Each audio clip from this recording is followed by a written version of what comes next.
Dire que l'Afrique est confrontée à un problème majeur, à savoir celui de l'insécurité qui est entretenue sur les océans qui l'entourent. Et il faut relever le fait que 90% des échanges de l'Afrique avec le reste du monde passent par la voie maritime. Et que donc cette insécurité a une incidence négative sur l'économie de nos pays, en plus du fait qu'elle entraîne souvent des pertes en vies humaines.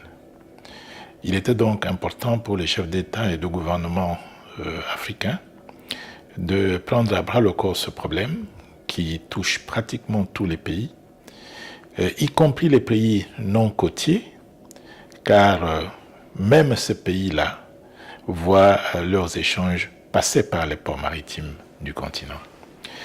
C'est pour cela qu'il s'est tenu ce sommet spécial sur la sécurité et la sûreté maritime et le développement de l'Afrique, qui se situe dans le prolongement des réunions antérieures qui ont eu lieu il y a quelques années à Yaoundé et dans cette région-ci de l'Afrique occidentale.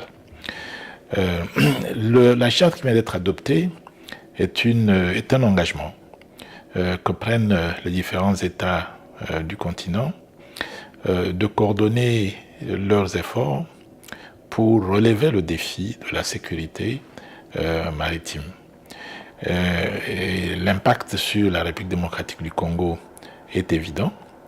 Certes, nous n'avons qu'une ouverture limitée sur la mer, une quarantaine de kilomètres, mais tout le monde sait combien nous dépendons en tant que pays du port de Matadi.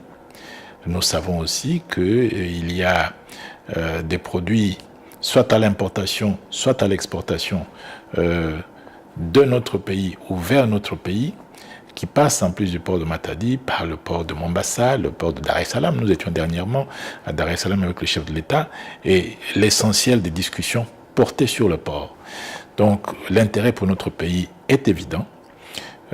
Pour un pays qui exporte autant, particulièrement les produits miniers, il est important que la sécurité soit assurée et qu'il puisse y avoir de la prévisibilité en termes de revenus et que ce dernier ne soit pas soumis aux aléas des activités criminelles sur les mers qui nous entourent.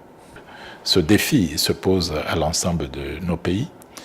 Le maître mot est qu'il faut de la synergie, il faut de la coordination, il faut l'implication de tous. Et c'est ce qui a été fait ici et nous comptons sur tous les pays membres pour respecter les engagements qu'ils ont librement souscrits. Et en ce qui concerne notre pays, nous avons, au nom du chef de l'État, signé la charte.